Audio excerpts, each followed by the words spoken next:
Salut, j'espère que tu vas bien. Aujourd'hui, on va parler du compost. On va parler du compostage. Où est-ce qu'on va aussi installer un composteur? Comment on va réussir son compost? Qu'est-ce que le compost? Quelles sont les alternatives au compostage? Voilà, comment composter sans composteur? Et donc, comme tu l'auras compris, on va beaucoup composter dans cet épisode. Alors, je t'invite à te relaxer et à te laisser guider par toute ma belle voix dans cet épisode un peu spécial. Donc aujourd'hui, on va parler du compost. Alors qu'est-ce que c'est le compost? Le compost, c'est simple, c'est le résultat de la décomposition de la matière organique. En fait, dans un composteur, ce qu'on va faire, c'est qu'on va empiler de la matière organique. Ensuite, cette matière organique, elle va rentrer dans une procédure de... Elle va rentrer dans un état de décomposition, elle va composter, comme on dit, et elle va monter en température. Et en général, c'est une soixantaine de degrés, la température idéale. Et les micro-organismes, la vie du sol, va décomposer la matière organique et au final, on va se retrouver avec une terre riche et fertile. Finalement, c'est ça, voilà. Au lieu de déjà, on verra, il y a plusieurs types de matière organique parce que souvent on se dit oui, je vais aller mettre mes déchets de cuisine au fond du jardin, je vais faire un tas, comme ça j'aurai mon compost. Non, ça marche pas. Il y a deux types de matière organique, on va le voir un petit peu plus tard. Donc déjà, le compost, c'est quand même voilà, un art. Il y a un art du compostage, donc c'est ce qu'on va un petit peu voir dans cet épisode, et puis on va voir comment on s'installe et tout ça. Bref, pourquoi on va faire un compost déjà? Donc les intérêts, les avantages du compost, c'est que ça va enrichir la terre du jardin. Ça va te permettre voilà, d'enrichir ton potager, tes fleurs, tes arbres, même tes pots de fleurs. Si tu as juste une terrasse ou si tu as une terrasse en plus et que tu veux aussi apporter un peu de vie dans tes pots. Ça va te permettre aussi de produire des micro-organismes et des champignons bénéfiques. Parce que dans ton compost, donc surtout s'il est connecté à la terre, ça va faire remonter la vie du sol dans ton compost. Surtout la vie qui vit en surface, qui vit dans la litière. Elle va remonter comme ça dans ton compost parce qu'en fait il y a plein de trucs à manger. Donc elles vont venir faire leur travail, se poser le temps de tout grignoter, et tant qu'il y aura à manger, elle va rester en fait. Et il y a aussi plein de petits champignons qui vont commencer à se développer, des petits filaments de champignons. Et ça aussi, c'est intéressant de réutiliser donc ce compost encore bien frais et tout juste mûr dans son jardin, dans son potager. Comme ça, on va tout de suite ensemencer avec de la vie et des mycorhizes qui vont pouvoir s'installer et créer un réseau hyper intéressant pour nos plantes. Ça va permettre le réseau mycorhizien dans le sol, il permet aux plantes de s'échanger de l'eau, des informations et des nutriments et plein d'autres choses. C'est un peu comme le réseau internet des plantes, et sauf que c'est un champignon. Et donc voilà, donc ça enrichit la terre, ça produit des micro-organismes et des champignons bénéfiques pour le sol. Ça permet aussi de diminuer et recycler les déchets organiques, tout simplement. Nos poubelles, la poubelle moyenne d'un Français, ta poubelle en moyenne, c'est un tiers de ta poubelle, c'est de la matière que tu peux composter finalement. Donc voilà, faire du compost, c'est aussi intéressant pour réduire et recycler une partie de ces déchets ménagers. D'ailleurs, maintenant, c'est beaucoup plus, il y a beaucoup plus d'infrastructures qui sont mises en place depuis janvier 2024 pour qu'on puisse recycler nos biodéchets. Si on peut pas les composter à la maison, on peut quand même laisser nos biodéchets dans des poubelles. La plupart des communautés de communes mettent ça en place, et c'est bien, donc ça avance dans le bon sens. Ça permet aussi de diminuer les allers-retours à la déchetterie. Donc pareil, si tu fais de la tonte dans ton gazon, si tu fais de la tonte dans ton jardin, la tonte tu peux la mettre dans ton compost. Si tu fais de la taille, pareil, tu peux la composter, la taille de végétaux. Voilà, ça permet aussi de moins aller à la déchetterie et de conserver la matière organique sur place et de créer comme ça un cercle vertueux, un- comment on dit, une chaîne, une économie circulaire dans ton jardin. Et ça permet voilà, de moins avoir besoin par la suite de faire revenir de la matière organique dans ton jardin. Parce que c'est bête, la plupart du temps, on ramène toute la matière organique dans les déchetteries et après on retourne en jardinerie ou ailleurs pour acheter du compost, du terreau, alors que finalement on pourrait le produire sur place et éviter les allers-retours. Donc ça, c'est un bel avantage. Et un autre avantage, c'est que ça permet d'éduquer, de sensibiliser. Le compost, c'est aussi quelque chose qu'on peut faire avec ses voisins, voilà, avec ses enfants. Et c'est aussi plaisant de récolter le compost, de se dire qu'on a réussi à créer par nous-mêmes une terre comme ça, fertile, bien noire, une espèce de mare de café bien humide et bien riche. Et donc voilà, donc ça enrichit la terre, ça produit de la vie pour le sol, ça diminue les déchets ménagers dans ta poubelle, ça aussi diminue les allers-retours à la déchetterie et tu crées une économie circulaire dans ton jardin. Et ça permet aussi d'éduquer, sensibiliser, rapprocher. C'est aussi, pour l'humain, c'est aussi c'est important. Enfin, c'est quelque chose qui rapproche. Un peu comme le potager, c'est quelque chose qui rapproche. On aime bien refaire le monde autour d'un plant de tomates. Et bien pareil, là, on va... tout le monde va mettre la main à la pâte pour faire du compost. Des fois en ville, on ne peut pas jardiner. Ben, on est bien content de pouvoir faire ça, un geste comme ça, et après réutiliser ce compost pour, pourquoi pas, lancer un jardin partagé à côté du composteur partagé. Et du coup, ouais, c'est intéressant, ça crée vraiment du lien, ces composteurs partagés en ville. Donc, c'est quelque chose qu'il faut garder. Et voilà, donc, quel composteur on va choisir? Alors, le choix du composteur, déjà tout de suite, pour ceux qui me suivent, je vais tout de suite mettre un taquet au mythe du composteur à clapet. Vous savez, le fameux composteur qu'on voit depuis les années 2000, là, le composteur noir en plastique avec une porte coulissante en bas, où on va mettre le gazon par le clapet en haut, enfin par la porte en haut, et on va récolter en même temps le terreau par en bas. Dans la réalité, ça se passe pas du tout comme ça. Dans la réalité, ça se passe pas du tout comme ça. En fait, le mieux, c'est d'avoir plusieurs bacs à compost. Euh, En fait, le mieux, c'est même d'avoir 3 bacs à compost. Donc, je t'explique le truc. Quand tu as ton bac à compost, tu vas commencer à le remplir avec différentes matières organiques. Ça, on va le voir un petit peu plus tard dans le podcast. Et donc, tu vas le remplir. Et au bout d'un moment, il va être plein. Et à ce moment-là, en fait, ce que tu vas faire, c'est pas que tu vas récolter tout de suite ou tu vas continuer à le remplir en récoltant par en dessous, etc. Non, tu vas le laisser maturer environ 3 à 6 mois, le mieux c'est 6 mois. Euh, et tu vas laisser la matière organique, le compost maturer et arriver à maturité. Et dans ton deuxième bac, au final, dès que tu as fini de remplir ton premier bac, pouf, tu bascules sur un deuxième bac et tu le remplis comme ça pendant pareil 3, 4, 5, 6 mois. Et en fait, le temps que tu remplisses ton deuxième bac à compost, en fait, ton premier bac, il va maturer. Et au final, quand tu auras fini de remplir ton deuxième bac, le premier sera prêt à être récolté. Donc, tu récoltes ton compost et tu recommences un nouveau compost. Et voilà, et comme ça, tu jongles entre 2 composteurs et tu n'as pas besoin de te casser la tête à faire des trucs par en dessous et remplir par en dessus et refermer la porte, tout ça. Voilà, 2 bacs à compost différents, comme ça, hop, tu jongles entre les deux. Et même le mieux, c'est d'avoir un troisième bac. Après, c'est vraiment pas obligé.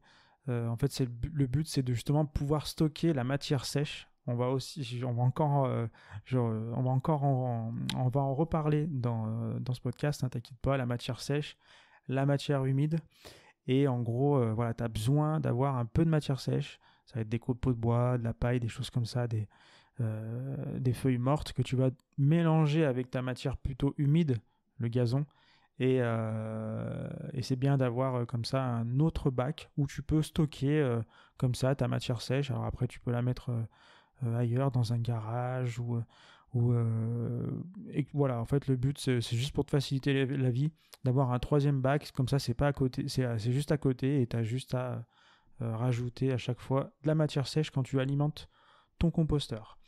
Et après, voilà, il y a plein de modèles de composteurs différents, mais voilà, le mieux, enfin, il n'y a pas de mieux en fait finalement. Si toi tu veux construire ton bac à compost, pense à utiliser des matériaux durables, pense à utiliser du bois imputrescible, du bois qui va pas pourrir avec l'humidité. Et, si tu crains qu'il y ait des petits animaux, des petits rongeurs qui viennent, tu peux mettre un petit grillage au fond. Ça marche pas tout le temps, mais pourquoi pas essayer. Et voilà. Ensuite, une fois que tu as compris ce que c'était le compost, maintenant tu sais à peu près comment ça va fonctionner. Si tu veux le fabriquer, tu sais à peu près ce qu'il faut faire. Si tu veux en acheter, tu sais qu'il faut en acheter deux, etc. On va voir où est-ce que tu vas mettre ton composteur. Où est-ce qu'on va le mettre Est-ce qu'il faut le mettre voilà, on ne sait pas trop en fait. Est-ce qu'il faut le mettre au soleil, pas au soleil, etc. Donc c'est ce qu'on va voir là. Déjà, choisis un endroit qui soit à proximité de chez toi. Voilà, le mieux c'est vraiment que tu sois pas loin, que ça soit facile pour toi de sortir, d'aller remplir ton compost. Voilà, au fond du jardin, c'est galère. On fait ça à l'arrache. Non, vraiment, il faut que ça soit pas trop loin de chez toi. Pas trop loin de ta porte d'entrée, de ta porte-fenêtre, ou si tu as un appartement, bah hop, tu le mets sur ton balcon. Là, ça sera plutôt un lombricomposteur. Et voilà, le but c'est vraiment que ce soit facile pour toi à y aller. Par exemple, ce qui est bien, c'est de la porte d'entrée jusqu'à ta voiture, par exemple, ou ton portail. Et ben, dans ce chemin, c'est bien qu'il y ait le composteur. Comme ça, tac, t'arrives, tu passes, tu poses le compost, tac, tu brasses un peu, tu repars. Au moins, ta cuisine ne devient pas une déchetterie végétale et tu fais pas un élevage de moucherons. Et au moins, le cycle est naturel, c'est naturel. On fait circuler l'énergie naturellement. Dans un design en permaculture, la circulation de l'énergie est très importante. Voilà, la façon dont tu bouges dans ton jardin, il y a aussi les énergies qui sont le soleil, le vent, l'eau. Mais voilà, il y a aussi l'humain, comment il bouge, comment il se déplace et comment il interagit avec son jardin. Et voilà, donc c'est aussi hyper important. Ensuite, une fois que tu sais à peu près, voilà, tu te dis, bon, bah voilà, le matin, tac, je sors, je vais à la voiture, je passe par là, je vais peut-être mettre le composteur par là. Hop, je t'arrête 2 secondes. Regarde aussi l'exposition. L'exposition, c'est aussi assez important. Alors, si toi, tu es dans une région où, je sais pas, tu es à 1500 mètres d'altitude, voilà, il fait jamais très chaud, mets-le au soleil toute l'année, voilà. Mais par contre, si tu es plutôt en région, je sais pas, où tu es du côté de la Méditerranée ou dans des lieux où il fait vraiment très chaud, même des milieux urbains, à ce moment-là, tu vas éviter de le mettre au soleil parce que faut pas que ton composteur chauffe. Faut pas qu'il monte en température au-delà de, je sais pas, 80-90 degrés. Et voilà, s'il est au soleil en plein mois de juillet, ça va pas le faire. Comme je disais, après c'était à la montagne, bah ça va encore. Si les températures elles vont pas au-dessus de 25-30 degrés, tu peux te permettre de laisser le composteur plein soleil. Mais voilà, si c'est pas le cas, moi ce que je te conseille, c'est de le mettre plutôt donc au soleil l'hiver en gros, pardon, au soleil l'hiver et l'été tu vas le mettre à l'ombre. Pour t'imager, le mieux c'est de le mettre sous un arbre ou sous plusieurs arbres, arbustes qui soient caducs. Donc les arbres, l'arbre il va faire ses feuilles. L'été, sous l'arbre, on est à l'ombre et ton arbre caduc, il va perdre ses feuilles l'hiver et du coup, l'hiver, eh ben, dès qu'il y a un brin de soleil, le soleil peut aller réchauffer ton composteur. Parce que c'est important aussi que ton composteur il soit à une température je crois que la température idéale, on va dire que c'est 20 degrés par là. Et voilà, en dessous de 10, 5, 0 degrés, ton composteur, il est au ralenti. Donc, s'il y a un petit peu de soleil et que ça peut un petit peu réchauffer le truc, ça va réactiver toute la vie qui est à l'intérieur de ton compost. Et du coup, ton composteur, il va retravailler, il va accélérer dans son processus de compostage. Donc voilà, choisis un emplacement qui est au soleil l'hiver et plutôt à l'ombre l'été. Et après, si vraiment chez toi, il ne fait pas très chaud l'été, bah, mets-le au soleil, ça pose aucun souci. Et je parlais de design en permaculture, là je parlais de design d'aménagement écologique. Voilà, euh, pense à connecter, pense que voilà, ton composteur dans un design. Un design c'est un système, un écosystème, et dans cet écosystème on a différents éléments, d'où aussi on parle souvent de un élément remplit plusieurs fonctions et chaque fonction est remplie par plusieurs éléments.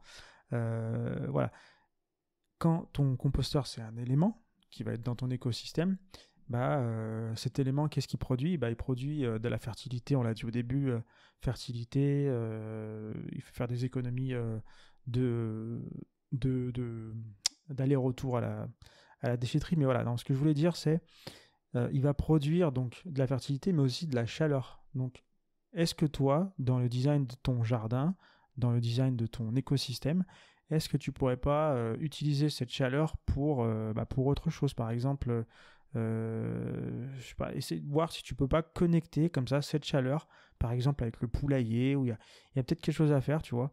Et voilà. Et après, tu peux aussi voir avec la serre, ou voilà, il y a peut-être un truc à faire. Je voulais juste placer ça. Oublie pas que ton composteur dégage de la chaleur et qu'en design, quand on veut designer un écosystème durable et résilient, et ben, on essaie de connecter comme ça les éléments entre eux pour produire des synergies. Bref, ensuite, quand est-ce que tu vas démarrer le compost? Souvent, on se pose la question. Ouais, alors quand est-ce que je démarre? Est-ce que c'est pas trop tard? Est-ce qu'en plein été, c'est pas trop tard? Est-ce que quand il fait trop froid, c'est pas trop tard? J'ai envie de dire, il n'y a pas de meilleur moment. C'est comme le dicton qui dit, je sais plus, il fallait. Quand est-ce que c'est le meilleur moment pour planter un arbre? Le meilleur moment, c'était il y a 20 ans. Et le deuxième meilleur moment, c'est maintenant. Et ben pour le composteur, c'est pareil, il n'y a pas de meilleur moment. Même si, voilà, moi j'ai une préférence pour l'automne. Alors, l'automne, ce qui est intéressant, c'est que la température est donc idéale, hein, comme je disais, environ une vingtaine de degrés. Une vingtaine de degrés, c'est plutôt bien. L'activité est plutôt dans un bon rythme. L'activité de la ville, les micro-organismes, ils sont actifs. Après, quand il fait trop chaud ou trop froid, là, ils deviennent un peu moins actifs. Et l'autre chose intéressante, c'est qu'à l'automne, il y a une profusion de feuilles mortes. Et du coup, pour démarrer un composteur, en tout cas, moi j'aime bien ramener beaucoup de feuilles mortes, beaucoup de matière sèche. On va y venir enfin sur cette matière sèche et matière humide. Et voilà, après, il y a peut-être voilà, il y a des avantages. L'automne, donc l'avantage, c'est que la température, elle est pas mal et on a beaucoup de matière organique. Au printemps, ça peut être pas mal aussi parce que on sort de l'hiver, on a encore de la matière sèche, donc aussi on va tondre, on va pouvoir directement rapporter pas mal de matière azotée, matière humide. Donc voilà, après l'été, ça peut être aussi intéressant. Voilà, il y a n'importe quelle saison, tu peux démarrer. De toute façon, si ça fonctionne pas, bah, au bout d'un moment, ça va fonctionner. Donc, vaut mieux, le plus tôt tu démarres, mieux c'est. Et d'ailleurs, tu n'es même pas obligé d'avoir deux composteurs pour démarrer, hein. Comme je disais, le temps que tu remplisses ton premier composteur, ça peut attendre. Si tu dois, par exemple, je sais pas, les fabriquer toi-même, bah, fabrique-en déjà un, commence à le remplir et tu verras pour un deuxième. Par exemple, tu peux en faire un au printemps et un autre à l'automne. Et voilà. Donc, le meilleur moment, c'est maintenant. Et on va voir les principes de réussite du compost. Comment bien réussir son compost. Et c'est là qu'on va parler de la matière organique carbonée et de la matière organique azotée. Donc, les deux différences, j'ai déjà commencé un petit peu à en parler, mais en gros, la matière organique carbonée, c'est la matière sèche. Donc, ça va être de la paille, ça va être des feuilles mortes, du bois mort, du carton, toutes ces choses-là, tout ce qui était vivant et qui aujourd'hui est plutôt sec. Et voilà, ça c'est important, ça donne de la structure à ton compost. Et voilà. Ensuite, il faut aussi de la matière organique, cette fois-ci non pas carbonée, mais de la matière organique azotée. Donc la matière organique azotée, ça va être le gazon, ça va être des feuilles mortes, ça va être les restes de tes assiettes, etc., etc. Donc c'est la matière qui est plutôt encore vivante, c'est la matière qui est humide. Et c'est en mélangeant comme ça ces deux matières comme on le fait pour faire une pâte à crêpes, et ben, en mélangeant ces deux matières, et ben, on va pouvoir avoir un compost au final qui a une structure et qui est aussi riche de vie. D'ailleurs, au passage, les feuilles de tilleul sont excellentes pour le compost, hein, elles se dégradent assez rapidement. Voilà, je vais juste te placer là comme ça. Il y a à savoir qu'il y a des feuilles, par exemple le platane, c'est beaucoup plus long à se dégrader, donc ça aussi c'est à prendre en compte, faire attention à ce qu'on va mettre dans son composteur. Après, voilà, il n'y a pas vraiment de règles, mais voilà, pour démarrer aussi, pourquoi pas des feuilles de tilleul, ça se décompose hyper rapidement, et voilà. Ensuite, donc premier principe, bien respecter le ratio de matière organique carbonée et matière organique azotée. Ensuite, le deuxième principe, ça va être de brasser et oxygéner.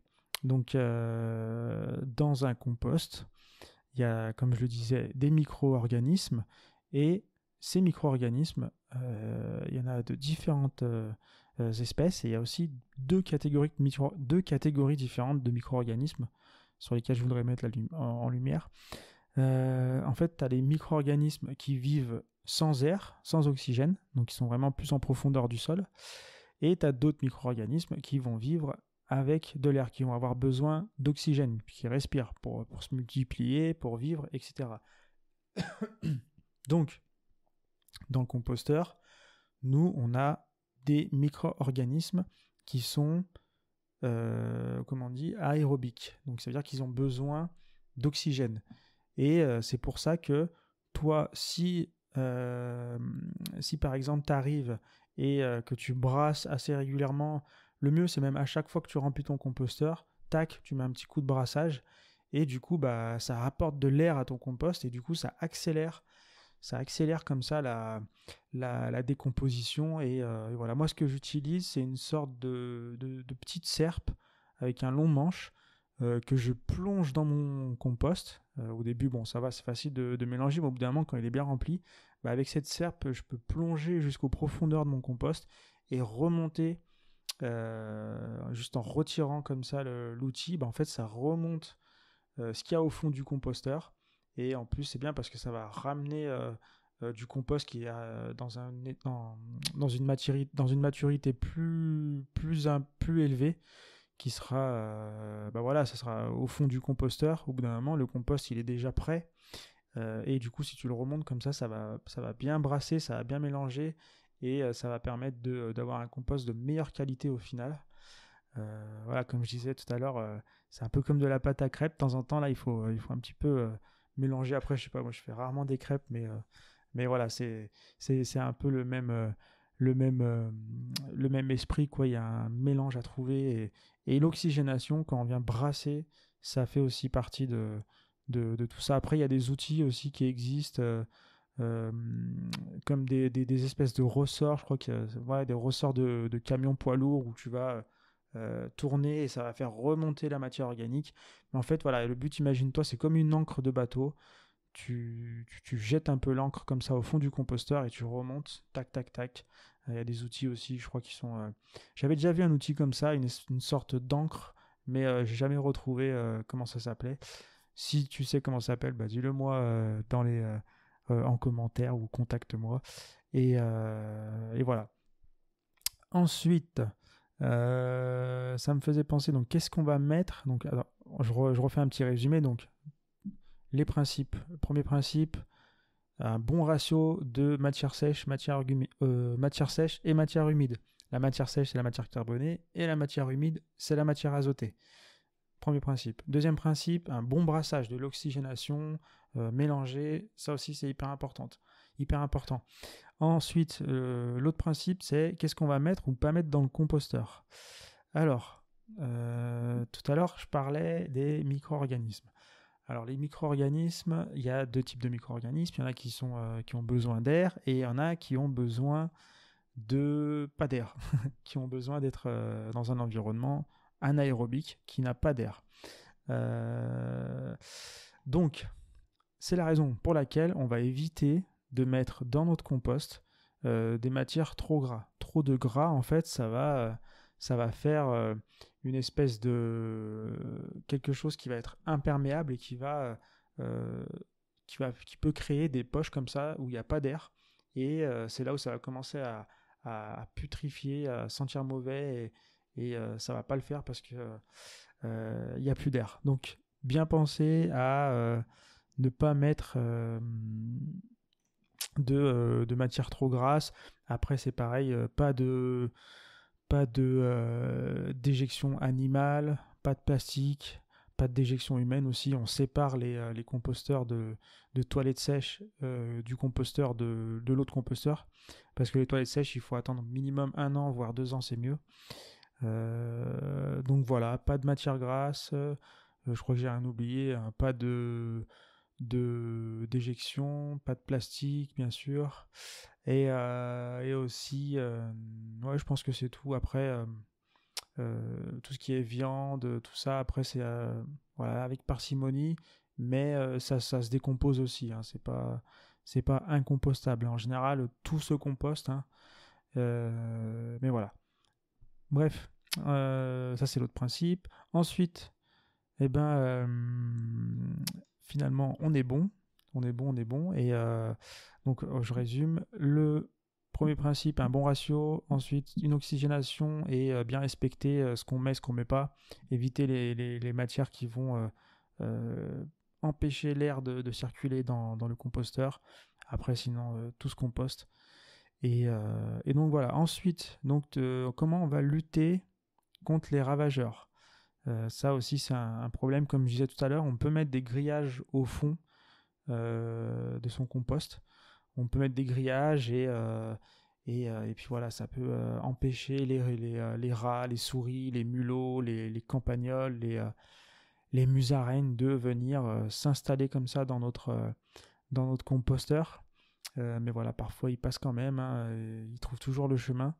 Mais voilà, après ça dérange pas trop, c'est juste que c'est embêtant pour si toi tu crains un peu les petits rongeurs comme ça, et ben ouais, ça va être embêtant. Mais après voilà, ils sont pas néfastes pour le compost, mais voilà, c'est embêtant, des fois ils viennent nicher comme ça et c'est un peu problématique. Après voilà, le fait de venir aussi régulièrement brasser ton compost, ça peut les déranger et les inciter à pas rester finalement. Donc voilà, ça c'est à voir avec le temps. Mais après, le chat aussi, si t'as un chat, il va peut-être t'aider aussi dans l'éradication des rongeurs. Même si le chat il fait pas que du bien, parce qu'il attaque pas mal les oiseaux. Mais bon voilà, il arrange aussi en allant débarrasser nos composteurs des rongeurs. Et aussi avant, le chat c'était un bon compagnon. Ça a toujours été un bon compagnon de l'humain parce qu'avant il protégeait nos réserves de blé dans les greniers justement en chassant les rongeurs. C'est pour ça qu'on a énormément domestiqué le chat. Mais voilà, si tu viens toi aussi régulièrement brasser, tu mets un petit grillage au fond, tu as un chat, normalement tu devrais être tranquille. Après, s'il s'installe, écoute, c'est pas grave, hein, et ça dérange pas, quoi. Voilà, il y a une question aussi qui revient souvent, c'est est-ce qu'il faut mettre ou pas des vers dans son composteur? Alors, on va parler, donc en fait, quand tu mets des vers dans ton composteur, c'est plus du compostage, mais c'est du lombric-compostage. C'est du lombric-compostage.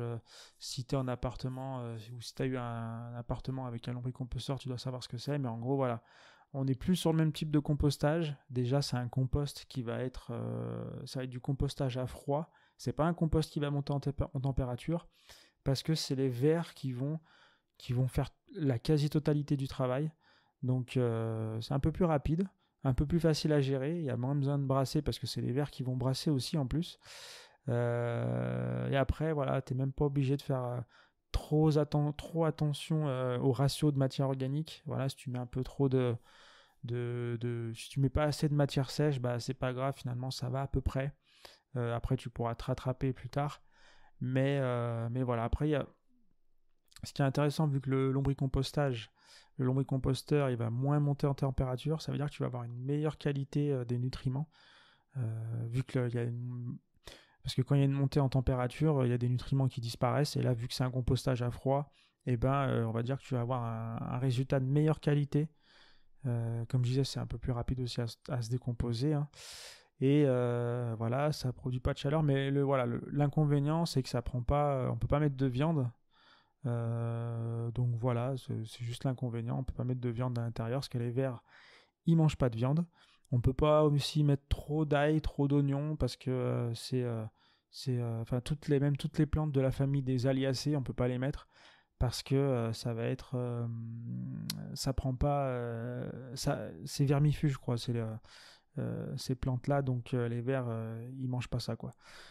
Donc voilà. Et voilà, après c'est chacun choisis la méthode qui te convient le mieux. Et par rapport à tes besoins, fais des tests, n'hésite pas. Ajoute ou pas des vers. Tu verras que des fois, les vers ils viennent naturellement dans ton composteur. Donc voilà, à toi de voir. Moi, je me souviens, oui, dans un de mes composts, il y avait. Oui, parfois, les vers étaient là, il y en avait plein, puis des fois, on ne les voyait plus. Donc, c'est un peu aussi la nature qui se régule d'elle-même. Donc, voilà. Mais en tout cas, ouais, je mettais un petit peu de viande, mais pas énormément non plus. Et voilà. Ensuite, donc, les différentes utilisations. Donc là, on a tout bien vu, tu sais composter. Et maintenant, qu'est-ce que tu vas faire de tout ce compost? Maintenant que tu es riche de compost, maintenant que c'est l'abondance de compost, comme ça, est-ce que tu vas sortir dans la rue pour jeter du compost de partout? Je sais pas. Mais je vais te donner quelques petites pistes. Et il y a un truc que j'aime bien, c'est l'engrais éclair de compost. Moi, ce que je fais, par exemple, en juin, en juillet, par là, tu sais, quand tu as planté au potager, ou même si tu as planté des fleurs, des fois de mettre un petit coup d'engrais. Je fais pas mal de purins, donc tu peux faire des purins d'ortie. Purin d'ortie, c'est plus pour le mois de mai, juin, pour donner un petit coup de boost à la plante pour qu'elle pousse bien. Et après, tu peux faire du purin de consoude qui est plus riche en potassium, donc qui va aider aussi tes plantes à faire plus de fruits, des meilleurs fruits, à être encore plus abondant en fruits. Mais voilà, il y a aussi un truc, c'est tu peux faire aussi, si tu as un lombricomposteur d'appartement, tu peux utiliser le thé de compost. En gros, c'est le jus du compost, le jus du lombricompost qui va être récupéré dans la boîte, et après tu peux réutiliser comme ça pour arroser tes plantes. Mais tu peux aussi, avec du lombricompost ou du compost tout court, ce que tu peux faire, moi ce que je fais, c'est tu prends ton arrosoir, un arrosoir de 10 litres, et tu mets 2-3 poignées de compost dans ton arrosoir rempli d'eau. Le mieux c'est de l'eau de pluie, ou si c'est de l'eau que tu vas prendre de chez toi, pense bien à la faire décanter. Tu la laisses une journée ou deux comme ça à l'ombre dehors pour que le calcaire s'évapore. Et donc tu mets des poignées de compost, là, 2-3 poignées de compost dans ton eau, et tu brasses, tu brasses, tu brasses. Et en fait, comme je disais tout à l'heure, les micro-organismes qui sont dans le compost, en fait, ils ont besoin d'air. Donc le fait d'arriver comme ça et de mettre le compost dans l'eau, si tu brasses pas, en fait, ils vont se retrouver un petit peu comme ça dans un environnement où il n'y a pas d'air, et ils vont mourir. Alors que si tu arrives et toi tu brasses, tu brasses, tu brasses, tu brasses, en fait, il va se passer un truc comme quoi ils vont énormément se reproduire. C'est pour ça qu'il faut brasser longtemps. Ils vont rentrer comme ça en activité, les micro-organismes, et tu brasses, allez, 1, 2, 3 minutes, et après, comme ça, tu arroses tes plantes.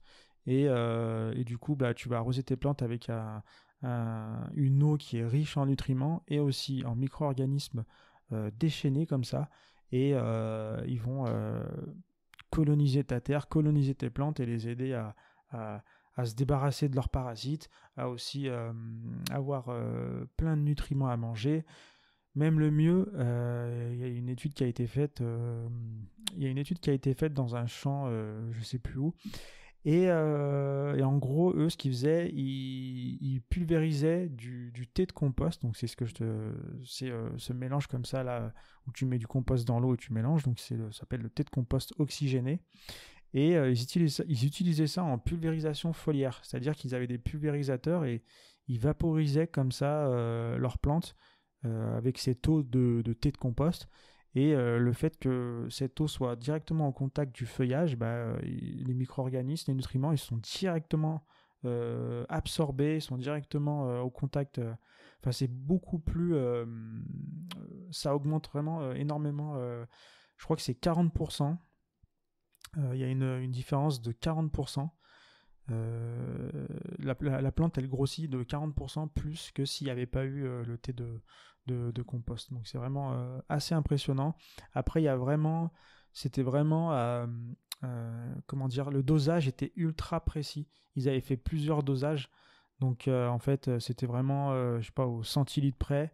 Et s'il y avait, enfin c'est plutôt au gramme près, s'ils mettaient un peu trop de compost, après ça diminuait énormément. En fait, c'est vraiment chirurgical le truc. Donc dans tous les cas, ça fait du bien, un thé de compost, mais il y a vraiment un truc comme ça qui se passe à un certain dosage qui fait que ça peut carrément augmenter de 40% la masse foliaire de, euh, de tes plantes. Donc voilà. Ensuite, tu peux t'en servir aussi donc, pour faire un engrais comme ça. Tu peux aussi t'en servir pour, si tu fais des semis au potager ou quoi. Si tu fais tes semis en godet, par exemple tes tomates ou des salades, des choses comme ça, eh ben, tu peux t'en servir pour créer ton propre terreau à semis. Alors c'est compliqué d'avoir un bon terreau à semis, c'est tout un art. Moi j'ai essayé pendant plusieurs années. Les résultats ils sont pas top. C'est vrai que le terreau de jardinerie est beaucoup plus efficace. Après aujourd'hui c'est vrai qu'on a des terreaux qui sont beaucoup plus respectueux de l'environnement. Je vais pas refaire un truc, mais voilà, le terreau, ça pollue énormément parce qu'en fait, on va assécher les tourbières, les milieux, les zones humides pour fabriquer un terreau qui puisse bien absorber l'eau, qui fasse effet éponge comme ça grâce à la tourbe. Et en fait, c'est pas top. Donc, il y a des terreaux qui sont beaucoup plus respectueux maintenant à base de fibres de coco. Il y en a sûrement d'autres aussi qui sont aussi très intéressants. Donc voilà, la fibre de coco, c'est peut-être pas aussi la meilleure alternative parce qu'il va falloir faire venir la fibre d'ailleurs. Mais voilà, ça a tendance à s'arranger. Mais voilà, tu peux t'en servir pour, pourquoi pas, faire ton propre terreau à semis ou juste l'épandre au jardin comme ça au printemps, ça peut être intéressant aussi. Et voilà, une autre utilisation que tu peux faire, c'est l'utiliser en paillage pour tes jeunes plantations, les jeunes arbustes que tu as plantés. Ça peut être intéressant. Il faut savoir que l'arbre ne se contente pas de pomper l'eau à la surface du sol. Il a aussi besoin d'aller chercher l'eau en profondeur. Et en fait, quand les racines elles vont comme ça creuser dans la terre, elles vont trouver l'eau, mais elles n'ont pas la capacité elles-mêmes de pouvoir pomper l'eau comme ça, et les ramener tout en haut dans l'arbre, dans le feuillage, etc. Et en fait, ce qui se passe, c'est que dans le fait, en fait, c'est grâce à des échanges électromagnétiques qu'il y a entre la matière organique et la pointe des feuilles des arbres. Il y a un échange qui se fait. Donc la matière organique qui est à la surface du sol et les pointes des feuilles des arbres qui sont soit à la canopée ou tout autour de l'arbre. Il y a un échange électromagnétique qui fait que s'il y a bien présence de matière organique, plus il y a de matière organique, plus l'arbre il est capable de pomper l'eau dans le sol. Donc voilà, c'est intéressant de rapporter comme ça du terreau au pied des arbres que tu viens de planter. Comme ça peut aussi les aider à aller pomper l'eau dans le sol. Et aussi, bien sûr, ça va faire un paillage, ça va aussi libérer des nutriments dans le sol, des micro-organismes. Voilà, il y a énormément d'avantages, mais voilà, je voulais souligner ce petit truc qu'on n'entend pas souvent Et donc voilà, je trouvais ça intéressant. Il y a aussi un autre truc, maintenant qu'on parle de ça, tu peux aussi par exemple remettre un petit peu de matière organique comme ça au pied des arbres que tu viens de planter, et tu peux aussi planter des plantes herbacées, tu peux mettre aussi pourquoi pas des plantes potagères, comme ça tout le soin que tu vas apporter à ces plantes, eh ben, elles vont être aussi, ça va être aussi bénéfique pour l'arbre que tu as planté. Tu vas venir arroser, tu vas venir fertiliser, et l'arbre va pouvoir aussi en profiter. Et toutes ces plantes aussi, elles vont attirer des butineurs qui vont aussi attirer tout plein de biodiversité, et ça va permettre de, euh, de nettoyer l'arbre de tous ces parasites. Voilà, plus il y a de vie, mieux c'est. On va pas refaire un cours là-dessus, et voilà. Donc, je pense qu'on a à peu près tout vu. Je voulais aussi reparler un petit peu de la nouvelle loi là, de, euh, qui est depuis janvier 2024. Chaque citoyen doit avoir à disposition un moyen de recycler ses biodéchets, je crois que c'est ça, voilà. Et, euh, et en fait, donc, les communautés de communes, elles mettent à disposition soit des composteurs ou des lombricomposteurs ou des poubelles pour récupérer le compost. Et en fait, voilà, c'est une petite astuce. Peut-être que tu peux avoir avec ta communauté de communes au moins un bac à compost, peut-être pas deux. Tu peux l'avoir peut-être gratuitement, ça dépend des communes. Ça dépend des communautés de communes. Des fois, elles fournissent ça gratuitement. Des fois, tu payes un peu moins cher, des fois beaucoup moins cher. Donc, je t'invite à contacter la communauté de communes de laquelle tu fais partie, et de leur demander comment ça se passe. Est-ce que je peux avoir un composteur, un lombricomposteur, combien ça me coûte. Des fois, il faut faire une petite formation d'une journée ou de quelques heures. Souvent, ouais, quelques heures, une heure ou deux. Ou des fois, il y a juste à venir le récupérer. Donc, je t'invite à te rapprocher de ta communauté de communes, et puis voir si tu peux récupérer, pourquoi pas, un composteur. Et puis voilà. Je voulais quand même aussi terminer avec quelques petites méthodes, quelques petites astuces pour faire du compost sans composteur, pour composter sans composteur. Et voilà, quatre petites astuces. Tu peux faire, en première astuce, tu peux faire du compostage de surface. Le compostage de surface, en gros, dans ton jardin, potager ou massif de fleurs, ou etc. Tu peux donc, tu as ton paillage, et en fait, sous le paillage, tu peux aller mettre quelques déchets, voilà, tu as des épluchures de fruits et des épluchures de légumes. Et ben, tu peux aller faire du compostage de surface comme ça à la surface de ton potager. Après, voilà, faut faire gaffe. Commence un petit peu, commence doucement. Vois si ça attire pas trop de rongeurs ou quoi. Et si tu vois que ça passe, et ben, tu peux continuer à le faire de temps en temps, à ramener comme ça, à faire des petites poches comme ça sous ton paillage où tu vas composter. Tu peux aussi faire aussi du shop and drop. Ça,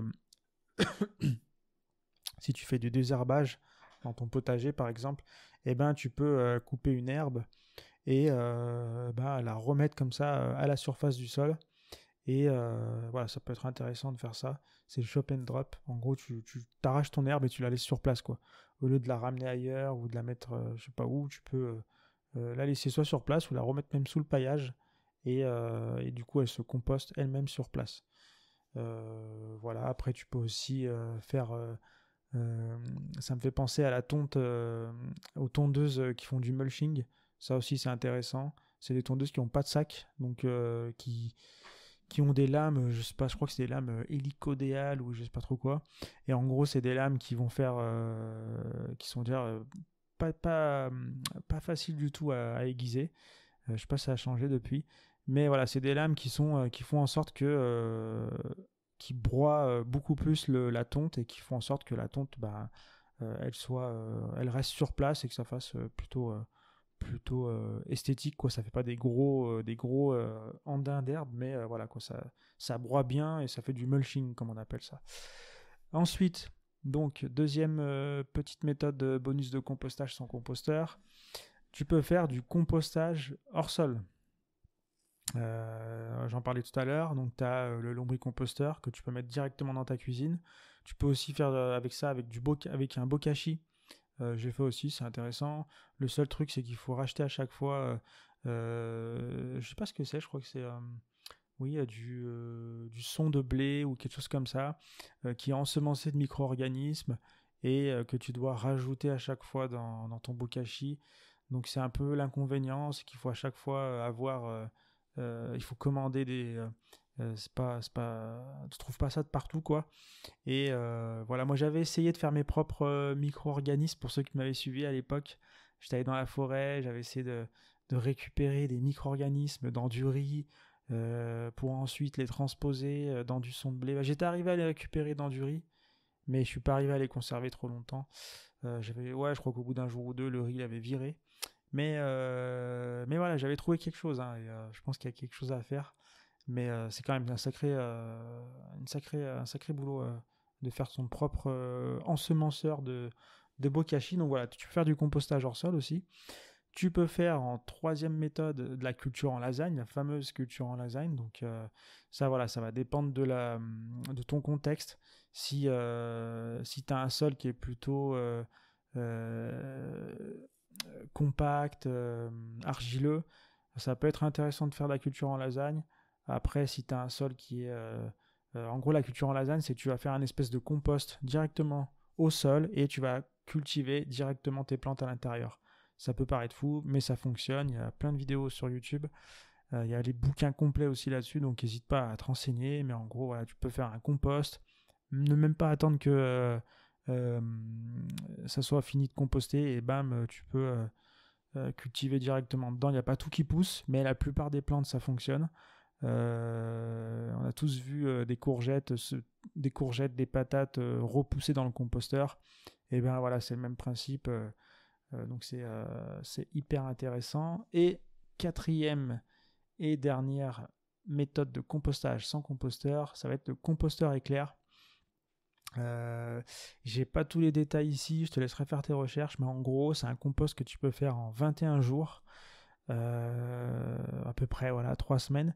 Et en gros le but c'est que toi par exemple tu vas te mettre dans un coin au jardin au soleil et tu vas mettre un mélange de matière organique carbonée et matière organique azotée, donc matière sèche et matière humide, que tu vas mélanger, brasser comme ça, et tu vas bien arroser, et tu vas même mettre une bâche dessus, et en plein soleil, pour que ça chauffe bien comme il faut, tu vois. Ce que tu vas faire, en fait, tous les jours, je crois qu'il y a un protocole spécial où il faut y aller tous les 2 jours, après tous les 1 jour, je sais plus exactement, je te laisserai faire tes recherches. Mais en gros, si tu sais pas, fais ça tous les jours, tu reviens tous les jours, ou tous les 2 jours, et en fait, tu enlèves la bâche, tu brasses de nouveau, comme ça, tac tac, et t'arroses encore un peu, et tu remets la bâche. Bon, après, t'arroses pas non plus de ouf. La première fois, il faut bien arroser, et après, voilà, tu gères à peu près comment. Après, tu vois à peu près si ça a besoin d'eau ou pas.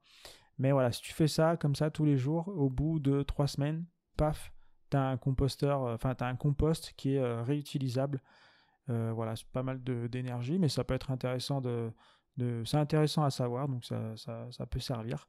Je voulais quand même te le placer ici, et puis voilà, je t'ai tout dit, un article, un podcast riche en informations. J'espère que ça t'a aidé. S'il y a des informations que tu n'as pas compris ou qui manqueraient, n'hésite pas à me le signaler. Et puis voilà. Et puis sur ce, je te laisse. Pense aussi à si tu connais quelqu'un que ça pourrait aider. Des fois, il y a la belle-sœur qui demande ouais, j'aimerais bien faire un compost chez moi, mais je sais pas trop. N'hésite pas à lui partager ce podcast. Et si tu as envie de soutenir mon travail, si ça t'a plu, si ça t'a aidé et que tu aimerais soutenir un peu ce travail, soutenir le podcast, eh ben, tu peux déjà laisser un pouce ou laisser 5 étoiles, ça dépend si tu es sur YouTube. Tu peux laisser un petit pouce bleu, tu peux t'abonner. Et si tu es par exemple sur Apple Podcast ou Spotify, n'hésite pas à me laisser une petite note, comme ça va faire un petit peu remonter dans le classement mon podcast. Et voilà, toi ça te prend pas beaucoup de temps et moi ça m'aide grandement. Sur ce, je te remercie de m'avoir écouté jusqu'ici, je te souhaite une belle fin de journée et on se retrouve bientôt dans un prochain épisode. Bye.